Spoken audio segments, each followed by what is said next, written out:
Shabbat Shalom ya Ladim semua. Apa kabar? Kita berjumpa lagi pada Syabat Pekan Parasat Shemot. Kita ada di buku baru atau di kitab baru ya, kitab Shemot ya. Pekan lalu kita sudah menyelesaikan buku atau kitab Bereshit. Masal Tov ya Ladim semua yang sudah belajar kitab Bereshit ya, parasa-parasa atau parashot yang ada di kitab Bereshit. Saat ini kita ada di buku baru yaitu buku atau kitab Shemot. Kita akan belajar banyak hal ya. Kita akan belajar salah satu tokoh di kitab suci yang kalian pasti udah tahu. Ya, siapa? Moshe Rabbeinu. Oke, baik. Kita lihat dulu ya. Nah, ini Morah. Bagikan slide-nya. Iya, ini parasatnya Shemot. Cara penulisannya untuk huruf Ibraninya adalah ada apa ini? Huruf apa? Shin ya. Dengan tanda nikutnya Shefah. Lalu huruf kedua apa? Mem. Lalu ada kolam dan ada taf ya, huruf taf. Jadi dibacanya Shemot. Artinya adalah apa? Shemot, nama-nama. Shem itu nama ditambah jamak, bentuk jamak, nama-nama. Dari kitab Shemot atau dalam bahasa Indonesia adalah kitab Keluaran ya. Kita akan baca dari kitab Keluaran. Oke, sebelum kita mulai, kita berdoa dulu. Terima kasih, Abinu, Bapa kami yang di surga, kami mengucap syukur bahwa kami boleh bertemu kembali pada Syabat Pekan Parasat Shemot. Terima kasih Kau sudah menjaga, melindungi, memberkati para Yeladim semua dalam setiap kegiatan mereka, aktivitas mereka, dari pekan ke pekan, dari Syabat ke Syabat. Terima kasih Bapak, terima kasih Hashem. Kiranya Ruach Kodes menolong kami semua untuk belajar, sehingga kami dapat belajar parasa Shemot dengan baik dan dengan sukacita. Di dalam merit Masih kami Yeshua, kami askan doa ini. Amin. Ya, kita akan baca.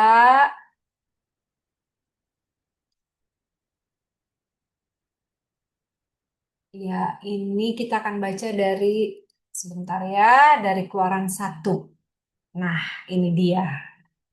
Ya, jadi Shemot itu diambil dari Keluaran 1 ayat 1 ya, yang menjadi judul parasah dan juga judul dari buku atau kitabnya. Judul dari parasat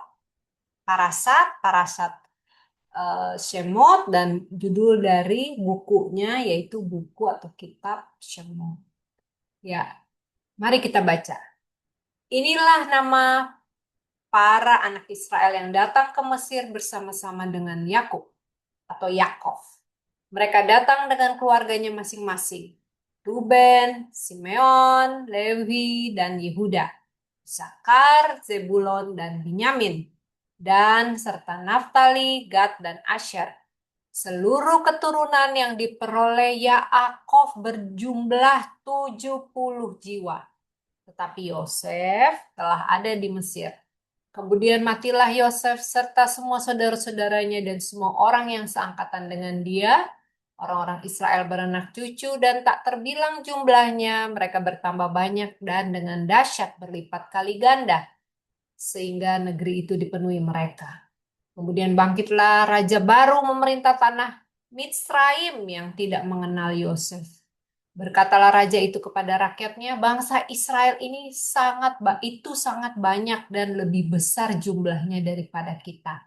Marilah kita bertindak dengan bijaksana terhadap mereka, supaya mereka jangan bertambah banyak lagi. Jika terjadi peperangan, jangan bersekutu nanti dengan musuh kita dan memerangi kita, lalu pergi dari negeri ini.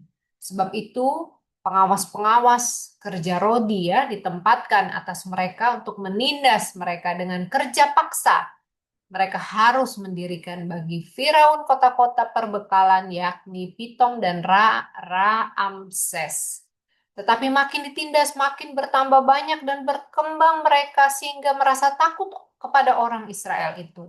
Lalu dengan kejam orang Mesir memaksa orang Israel bekerja dan memahitkan hidup mereka dengan pekerjaan yang berat, yaitu mengerjakan tanah liat dan batu bata dan berbagai-bagai pekerjaan di padang. Ya, segala pekerjaan yang dengan kejam dipaksakan orang Mesir kepada mereka itu. Raja Mesir juga memerintahkan kepada bidan-bidan yang menolong perempuan Ibrani. Seorang bernama Sifra dan yang lain bernama Puah. Katanya, apabila kamu menolong perempuan Ibrani pada waktu bersalin, kamu harus memperhatikan waktu anak itu lahir. Jika anak laki-laki, kamu harus membunuhnya. Tetapi jika anak perempuan, bolehlah ia hidup.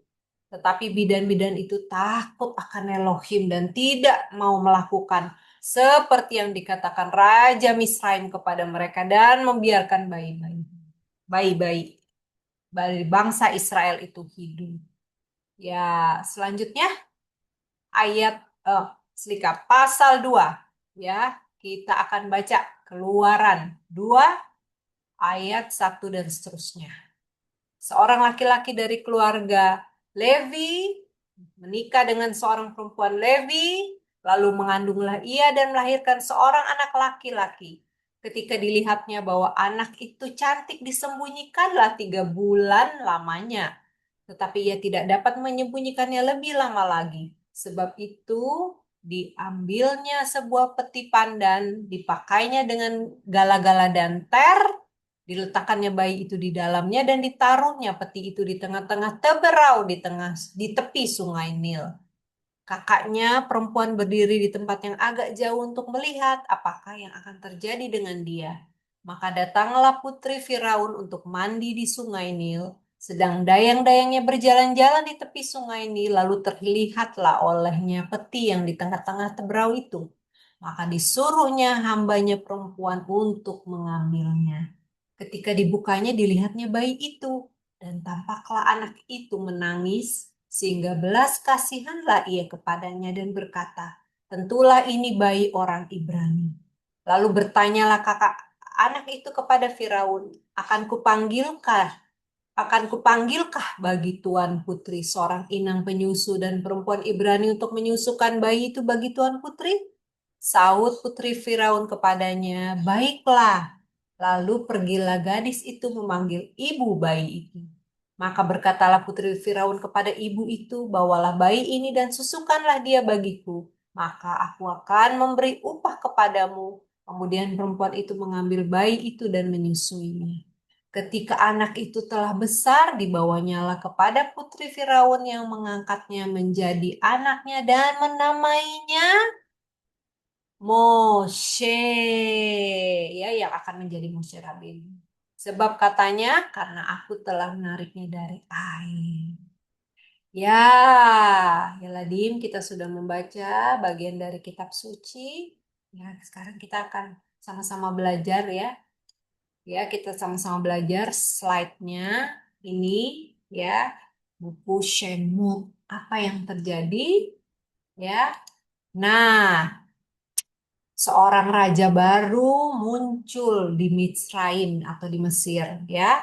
Melech ya, bahasa Ibrani raja tuh Melech yang tidak mengenal Yosef, yang tidak tahu kebaikan Yosef dan keluarganya. Ya, dia tidak ingat segala kebaikan yang telah dilakukan oleh Yosef ya dan bangsa Mesir. Ya, dan dia tidak suka bangsa Israel ya. Jadi ini Farohnya ini eh, jahat ya, sudah lalu tidak menyukai bangsa Israel. Nah, bangsa Israel walaupun hidupnya sulit, dibuat sulit oleh Firaun yang jahat itu, tapi mereka ya ber mereka bertumbuh dan berkembang pesat sekali. Jadi bangsa Israel menjadi bangsa yang besar ya. Ibu-ibu dari bangsa Israel ketika melahirkan itu bisa sampai kembar 6, bayangin ya Ladim ya. Normalnya ibu tuh hanya melahirkan satu bayi ya. Mungkin seperti ya Ladim waktu lahir ya, tunggal. Ya, kalau dua, dua berarti kembar. Kalau kembar tiga itu triplet. Triplets namanya, ya, atau kembar tiga, kembar empat. Nah, ibu-ibu dari bangsa Israel bisa melahirkan sampai kembar enam. Wah, luar biasa ya. Ya, coba kita baca ini. Kalau satu itu apa? Ini di kotak yang pink, ehad, ya. Kalau dua apa? Shetaim, ya. Kalau tiga apa? Shalosh, ya. Selikah. Kalau kalau empat tuh apa? Empat, ya. Kalau empat ini, ya, balik lagi ya. Kalau tiga itu shalos. Kalau empat apa? Arba. Kalau lima apa? Hames. Kalau enam, shesh. Jadi kembar shesh, kembar enam. Ya, luar biasa.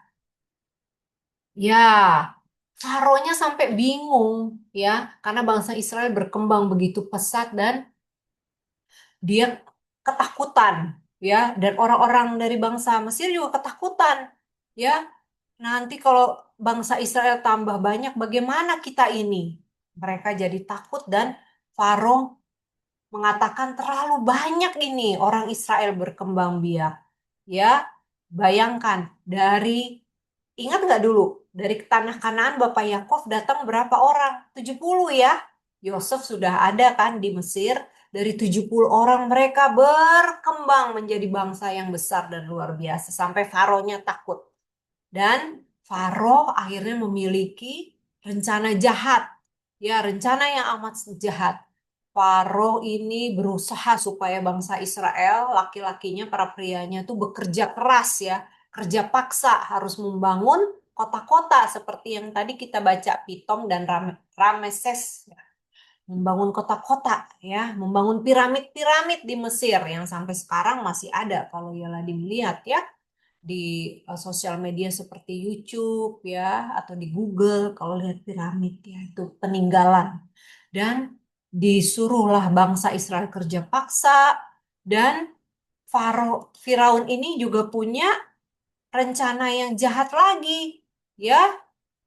Walaupun, bayangkan, walaupun Firaun sudah membuat bangsa Israel itu sulit hidupnya, disuruh kerja paksa, tapi tetap saja bangsa Israel itu berkembang, yaitu mujizat luar biasa dari Hashem. Makin banyak bangsa Israel berkembang dan ibu-ibunya tetap bisa melahirkan sampai kembar enam, ya, seperti yang tadi kita lihat. Ya, Firaunnya tambah pusing. Dan apa yang terjadi? Ya, Firaun punya rencana jahat lagi. Dia dia mau membunuh bayi-bayi orang-orang dari bangsa Israel. Dan apa yang dia lakukan? Dia panggil bidan. Bidan itu adalah para wanita atau wanita yang membantu ibu-ibu yang melahirkan, disebutnya bidan. Untuk zaman sekarang, ya, ada dokter-dokter yang membantu ibu-ibu yang melahirkan di rumah-rumah sakit. Zaman dulu, bidan ini datang ke rumah. Jadi, ibu-ibu ini bisa melahirkan di rumahnya, ya, dengan bantuan dan pertolongan dari para bidan. Dipanggillah bidan-bidan dari bangsa Israel. Bidannya adalah Ibu Yocheved dan anaknya Miriam. Dan mereka ya memiliki nama yaitu Yocheved namanya Sifra dan Miriam namanya Puah. Ya, namanya hampir sama ya sama namanya Morah. Ya, jadi bidan-bidannya bangsa Israel namanya Sifra dan Puah. Dan Faro mengatakan bidan-bidan, Sifra dan Fuah harus melenyapkan ya anak-anak laki-laki dari bangsa Israel kalau lahir tuh harus dilenyapkan. Kalau anak-anak perempuan tidak apa-apa, dibiarkan hidup katanya Firaun. Dan apa yang terjadi? Sifra dan Fuah karena dia takut akan Hashem, mengasihi Hashem, dia tidak mau melenyapkan, membunuh, membantu rencananya Firaun yang jahat. Ya, dan Sifra dan Fuah merawat bayi-bayi dari bangsa Israel yang lahir. Ya, ini contohnya ya. Ada Sifra ya, di kotak biru ini Sifra, lalu di kotak yang hijau ini Puah. Dan apa yang terjadi? Bidan-bidan ini kemudian dipanggil oleh Firaun karena Firaun masih melihat ya bangsa Israel kenapa makin bertambah banyak. Dan apa yang terjadi waktu Firaun menanyakan, bagaimana kalian, apa yang kalian lakukan? Dan Sifra berkata, ibu-ibu dari bangsa Israel itu kuat-kuat. Jadi ketika kami dipanggil untuk membantu persalinan atau membantu bayinya lahir, sebelum kami datang bayinya sudah lahir. Jadi kami tidak bisa berbuat apa-apa. Ya, jadi Sifrah diberikan kebijaksanaan untuk menjawab ya pertanyaan dari Firaun yang jahat ini. Ya, lalu apalah yang terjadi? Selanjutnya Firaun ini mempunyai ahli-ahli perbintangan. Suatu malam di ahli-ahli perbintangan itu melihat ada suatu bintang yang di langit yang cahayanya terang sekali, ya. Lalu di lalu dikatakan begini, dia laporan. Jadi ahli perbintangan ini setelah mengamati langit, melihat ada suatu bintang yang begitu terang, yang nyalanya sangat terang, lapor kepada Firaun. Raja-raja, ini ada seseorang yang sangat spesial yang lahir hari ini, ya, yang akan bertumbuh dan menjadi pembebas ya, menjadi pembebas ya, penyelamat atau Mesias ya bagi bangsa Israel yang akan membebaskan bangsa Israel dari perbudakan ya. Nah, bintang tuh apa? Ya, dalam bahasa Ibrani kotak hitam ini Kohavim ya. Dan apa yang terjadi? Ya, lalu Firaun pun membuat lagi suatu rencana. Semuanya harus dengar pengumuman dari saya. Semua anak laki-laki yang lahir akan dilemparkan ke Sungai Nil. Ya, tidak boleh ada anak laki-laki, baik dari bangsa Israel atau bangsa Mesir sekalipun. Ya, mereka semua harus dilenyapkan. Ya, jadi saat itu terjadi peristiwa yang menyedihkan. Banyak orang tua yang kehilangan anak-anak atau bayi-bayi laki-lakinya karena Firaun ini ketakutan ya atas nubuatan yang tadi diberitahukan oleh ahli-ahli bintangnya. Ya, ahli-ahli bintangnya ada yang takut ya, dan Firaunnya ini takut sekali. Ya, nah, apakah rencana Firaun yang jahat ini berhasil? Kita lihat ya. Masa toh ternyata di rumah keluarga Yahudi atau keluarga dari bangsa Israel yang ayahnya adalah namanya Amram. Ibunya Yocheved yang tadi bidan yang tadi ya. Dan mereka memiliki anak yaitu Miriam atau yang tadi kita lihat Puah dan Aharon. Di keluarga ini Yocheved melahirkan seorang anak laki-laki yang ketika lahir ya wajahnya begitu bercahaya dan kelihatan sangat luar biasa dan spesial. Ya, dan apa yang terjadi? Mereka ya ingin menyelamatkan bayi yang luar biasa ini ya. Jadi Mama Yocheved membuat suatu eh, membuat suatu keranjang khusus ya untuk bayi yang baru lahir ini, belum dikasih nama bayinya ya. Orang tua bayi ini waktu melihat bayi itu mereka tahu bahwa bayi ini adalah bayi yang spesial sekali dan mereka juga ketakutan ya, ketakutan karena bila Firaun tahu bayi ini, maka bayi ini pun akan diambil ya oleh prajurit-prajurit atau tentara Mesir. Maka dari itu, tadi yang seperti Mora sudah jelaskan, Mama Yocheved membuat suatu keranjang ya, ini dia. Kalian lihat ya di slide, membuat suatu keranjang yang dilapisi tar ya, ya dan keranjang ini, bayi ini ditaruh di keranjang tersebut ya supaya terlindungi dari air, makanya dilapisi tar, dan keranjang ini ditaruh di Sungai Nil lalu mengapung mengikuti aliran Sungai Nil ya. Jadi bayi ini, cara Mama Yocheved dan Pak Amram melindungi ya bayinya adalah dengan dihanyutkan di Sungai Nil dengan menggunakan keranjang ya. Dan apa yang terjadi? Miriam, kakak sang bayi ya, mengikuti ya keranjang tersebut dan melihat apa yang akan terjadi kepada adiknya. Dan apa yang terjadi? Saat itu ada putri Firaun yang bernama Putri Batya keluar dan hendak mandi di Sungai Nil. Dan apa yang terjadi? Ya, dia melihat keranjang itu dan dia menyuruh orang-orang untuk menyuruh pelayan-pelayannya untuk membantunya untuk mengambil keranjang itu, ya. Dan apa yang terjadi? Ya, aduh, ini tangannya panjang sekali ya. Putri Putri Batya berusaha mengambil keranjang ini sedemikian rupa ya, sampai tangannya tuh sampai jadi panjang begitu ya, seperti panjang. Dalam arti dia berusaha mengambil sampai ada keajaiban mujizat yang Hashem berikan, akhirnya bisa diambil keranjangnya. Dan dia melihat, wah, bayi di dalam keranjang ini kelihatan mukanya bercahaya, pasti ini bayi dari bangsa Israel.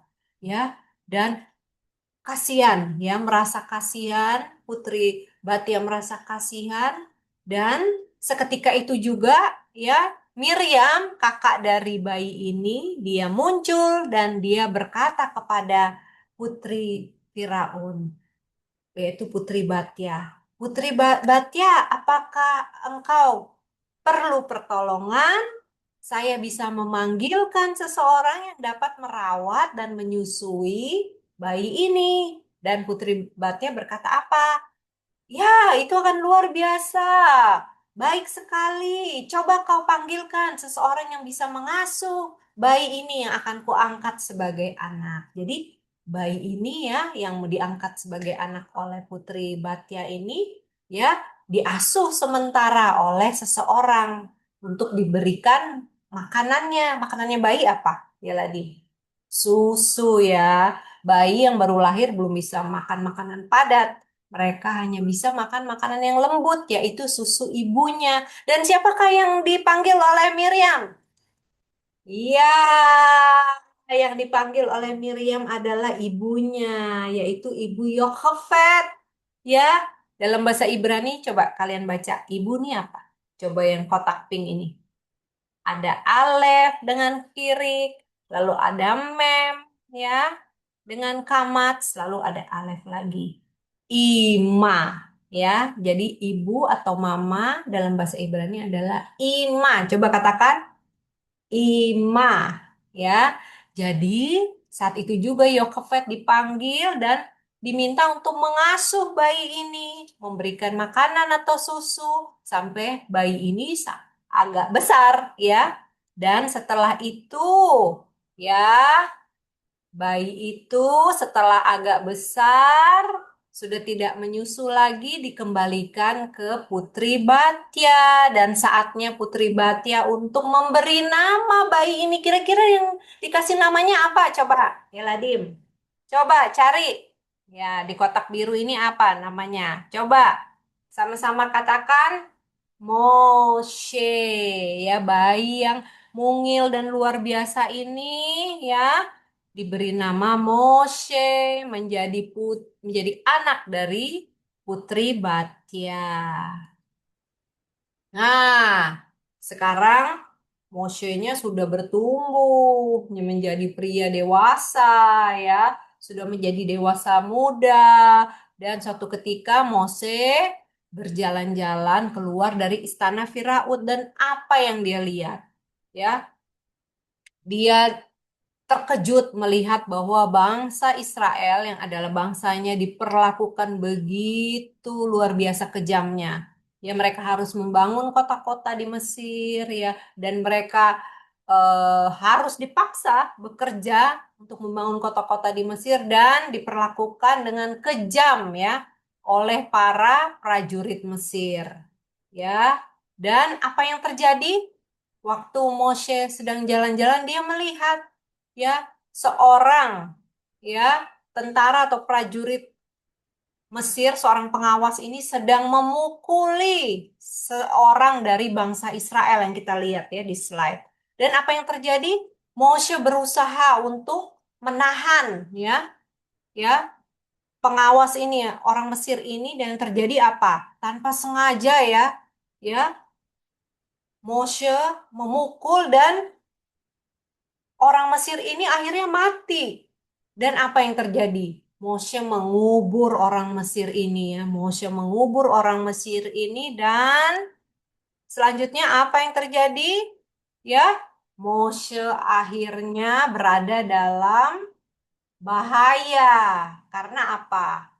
Karena perkara membela bangsa Israel tadi dan menyebabkan orang Mesir ini menyebabkan orang Mesir ini mati. Dan apa yang terjadi? Moshe Rabenu atau Moshe ya pahlawan kita, karakter kita yang kita pelajari pada parasha ini harus melarikan diri ke Midian. Coba kalian katakan Midian ya.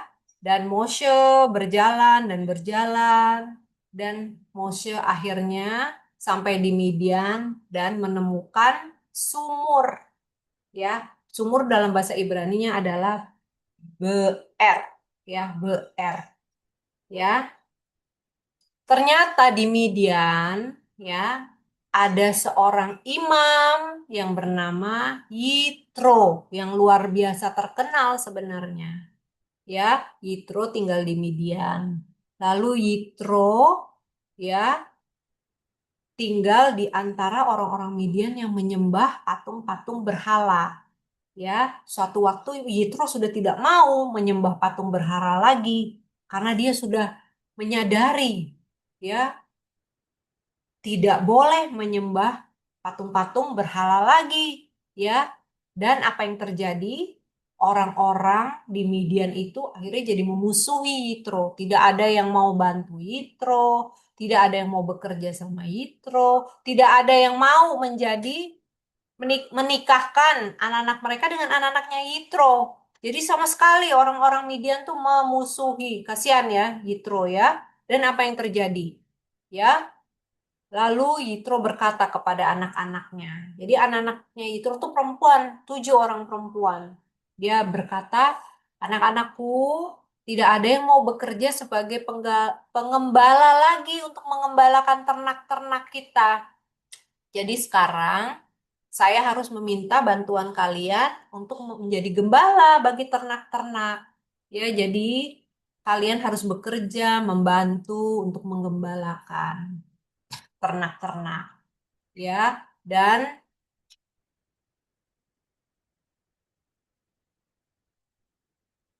apa yang terjadi?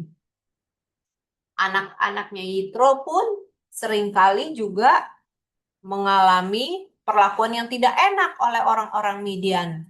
Ya, seperti contohnya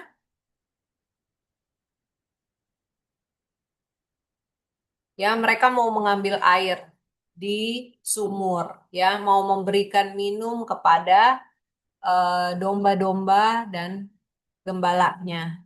Tapi mereka tidak bisa mendapatkan air ya di sumur tersebut karena mereka diusir oleh gembala-gembala yang lain ya. Ya, jadi mereka seringkali mendapatkan perlakuan yang tidak adil ya. Ya, dalam arti mereka seringkali menghadapi bully ya, diperlakukan tidak adil ya, tidak boleh ambil air seperti contohnya ini di gambar ya. Dan apa yang terjadi? Saat itu di sumur ada Moshe yang baru tiba. Dan apa yang terjadi? Moshe melihat perlakuan yang tidak baik itu akhirnya membela dan membantu anak-anak dari Yitro dan membantu lihat coba mengambilkan airnya. Ini mujizat ya, ajaib ya. Ya, bukannya airnya ditimba, tapi airnya bisa keluar sendiri. Ingat nggak? Seperti cerita waktu Eliezer ketemu dengan Rifka ya. Nah, Moshe Rabenu juga mengalami hal yang sama. Dan anak-anak dari Yitro pun bersuka cita karena mereka mendapatkan seseorang yang membantu mereka. Ya, lalu anak-anak Yitro pulang dan memberitahu kepada ayahnya bahwa di sumur mereka bertemu dengan seorang yang sangat baik. Ya, lalu apa yang Bapak Yitro lakukan? Dia bilang, ayo cepat-cepat, undang orang itu yang membantu kamu tadi di sumur untuk mampir di rumah kita. Dan apa yang terjadi? Tidak hanya mampir, ternyata Moshe Rabenu ya menemukan jodohnya, menemukan istrinya ya, dan Moshe Rabenu pun menikah dengan salah satu dari anaknya Bapak Yitro yang bernama siapa? Ibu Zipora, masa top, luar biasa. Dan keluarga Moshe Rabenu, keluarga Moshe dan keluarga Ibu Zipora memiliki dua anak yang bernama Gershom dan Eliezer. Selanjutnya, ya, sekarang Moshe yang menolong untuk menggembalakan ternak. Ya, suatu ketika sedang menjaga ternak-ternak, Moshe melihat ya bahwa ada satu ternak yaitu dombanya, ya, dombanya yang masih kecil hilang. Ya, jadi Moshe mencari sampai dia menemukan domba kecil ini. Apa yang terjadi? Ya, Moshe merawat domba ini dan memanggulnya. Ya, karena Moshe tahu ini dombanya sudah tersesat, nyasar, pasti capek. Dia panggul. Dan Hashem melihat ini suatu pemandangan yang luar biasa. Indah di mata Hashem. Ya, jadi Hashem melihat hatinya Moshe Rabenu yang mau menolong binatang yang tak berdaya dan lemah ya. Jadi Hashem memiliki rencana bahwa Moshe Rabenu ini cocok yang akan jadi pemimpin untuk menolong bangsa Israel ya, akan memelihara bangsa Israel. Jadi ya Ladim semua kita belajar dari hatinya Moshe Rabenu ya, yang baik ya, yang rendah hati ya, dan kita belajar di sini penyayang juga terhadap binatang ya. Jadi kita juga mesti penyayang, memelihara ya, jangan merusak ya, memelihara ya. Selanjutnya, ketika Moshe Rabenu sedang berjalan lagi ya di suatu pegunungan ya, Moshe Rabenu melihat suatu hal yang unik dan aneh ya. Moshe Rabenu menemukan apa? Coba kalian lihat eh, di layar kalian. Moshe Rabenu menemukan ada semak ya, semak belukar, semak duri ya, yang ada apinya ya, semak duri yang ada apinya tapi tidak terbakar itu semaknya, luar biasa ya. Lalu Moshe Rabenu berusaha mendekat ya, mendekat melihat, lalu dari semak duri itu terdengar suara, dari semak nyala api itu yang ada nyala api terdengar suara, Moshe, Moshe. Lalu apa yang terjadi? Moshe Rabenu menjawab, ini aku. Lalu ada perkataan lagi, jangan datang mendekat, kata suara itu. Ya, buka dulu kasut ya, atau sepatu atau sendalmu ya. Buka dulu sebelum mendekat karena tempat ini adalah tempat yang kudus. Ya. Nah, semak belukar yang menyala api ini dalam bahasa Ibrani apa? Coba dibaca. Ini kotak merah. Seneh ya. Ya ada syefa kan? Seneh ya. Seneh. Oke, selanjutnya ya lalu berkatalah Hashem ya. Hashem memberikan pesan kepada Moshe Rabenu. Sa Aku telah melihat bagaimana penderitaannya bangsa Israel di Mitsraim dan waktunya sudah tiba ya untuk membawa bangsa Israel keluar dari Mesir, dari Mitsraim untuk kembali ke Eretz Israel. Ya, dan aku telah memilihmu untuk datang kepada Firaun dan untuk memberikan pesan kepada Firaun untuk mengizinkan ya bangsa Israel keluar dari Mesir. Ya, jadi inilah misi dari Moshe. Dia dipanggil untuk menjadi pemimpin, untuk membawa bangsa Israel keluar dari Mesir. Lalu apa katanya Moshe? Tapi Hasem, ya, saya cuma penggembala. Ya, saya cuma penggembala. Siapa saya yang bisa berbicara dengan seorang raja? Ya, jadi ada rasa khawatir ya di hatinya Moshe juga. Lalu Hasem em, menjawab Moshe begini, Moshe, jangan takut. Ya, jangan takut. Percayalah bahwa aku akan selalu bersama denganmu. Ya, sekarang ambil tongkat, ya, tongkat yang Moshe Rabbeinu selalu pakai, ya, bersama dengan dia ketika mengembala.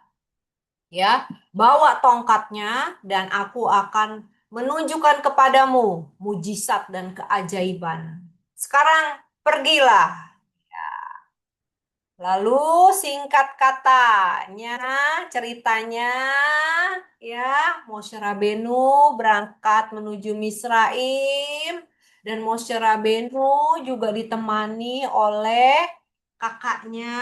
Siapa tadi kakaknya yang laki-laki? Ingat nggak namanya? Siapa kakaknya? Ada Miriam dan ada siapa? Aharon ya. Jadi Moshe Rabenu pergi ke Misraim bersama kakaknya Aharon ya yang membantu Moshe Rabenu menjadi juru bicara ya. Dan ya lalu Moshe Rabenu ya memberanikan diri bersama Aharon pergi menemui Firaun di istananya dan mengatakan tujuan, maksud dan misinya. Ya, ya meminta kepada Firaun untuk ya memperbolehkan bangsa Israel untuk keluar dari Mesir. Ya, dan apa yang terjadi selanjutnya? Apakah Firaun memperbolehkan bangsa Israel keluar dari Mesir? Ya, ternyata ya tidak semudah ya yang kita pikirkan bahwa bangsa Israel diperbolehkan oleh Firaun keluar dari Mesir, tidak ya. Lihat coba mukanya Firaun ini ya. Ya, mukanya tidak senang ya. Mukanya seperti orang marah ya.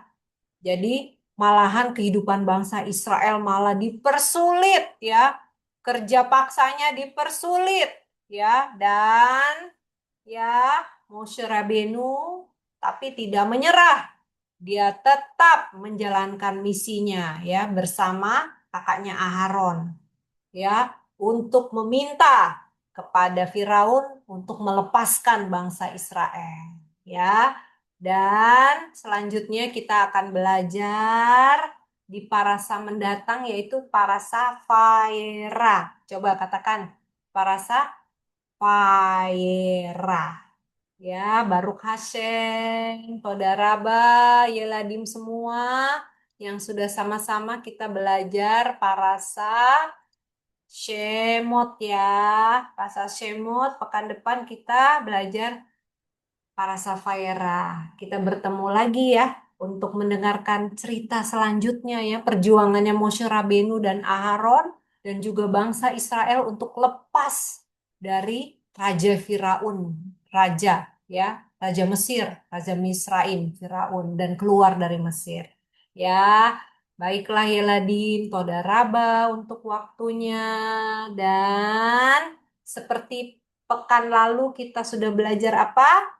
Kubuts dan syuruh ya. Jangan lupa ya.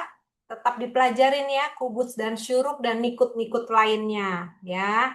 Nanti kita pada pertemuan mendatang kita akan belajar lagi yang baru nikutnya ya.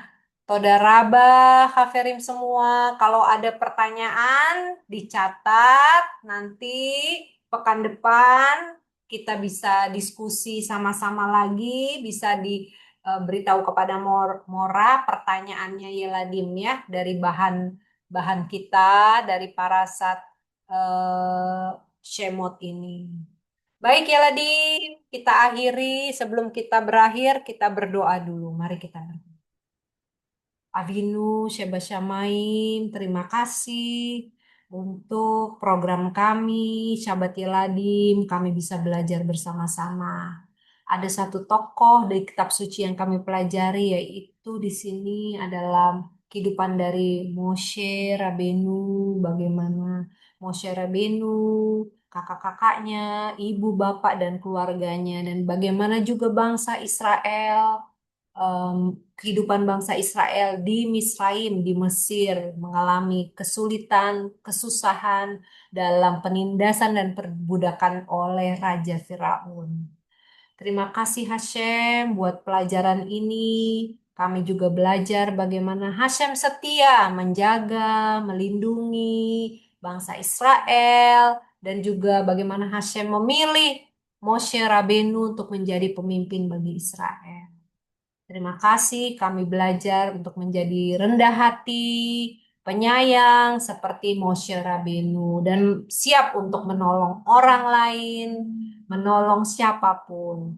Terima kasih Hashem, berkatilah para Yeladim semua yang sudah belajar dan menyimak bersama-sama, dan berikan Yeladim kesehatan yang baik, memberkati Yeladim juga dengan kepintaran dalam em, pelajaran dan pendidikan di sekolah maupun di rumah, kesehatan dalam pertumbuhannya, dan kami berdoa untuk penyertaan perlindungan bagi Yeladim semua dalam setiap aktivitas yang mereka lakukan. Kami mengucap syukur untuk orang tua Yeladim juga yang sudah dengan setia dari pekan ke pekan memotivasi Yeladim untuk setia belajar parasa. Terima kasih, berkati orang tua, parnasah mereka, kehidupan, hatselakta, kesuksesan dalam setiap usaha dan pekerjaan, diberikan kesehatan yang baik, dan doa-doa yang kau jawab. Terima kasih Hashem. Kami berdoa juga bila ada Yeladim atau orang tua atau anggota komunitas kami, orang Indonesia yang membutuhkan refuah shlema, kami berdoa kesembuhan dan kiranya Engkau menjawab dan berikan kesembuhan. Terima kasih Hashem. Eh, Pertemukan kami kembali pekan depan untuk belajar parasat bersama-sama dan kiranya Engkau menjaga, melindungi, menyertai para Yeladim semua. Di dalam merit Masih kami Yeshua, kami mengalaskan doa ini. Amin. Toda Rabah, ya Radim semua untuk perhatiannya. Ya, katakan teman-temannya semua, Shabbat Shalom ya.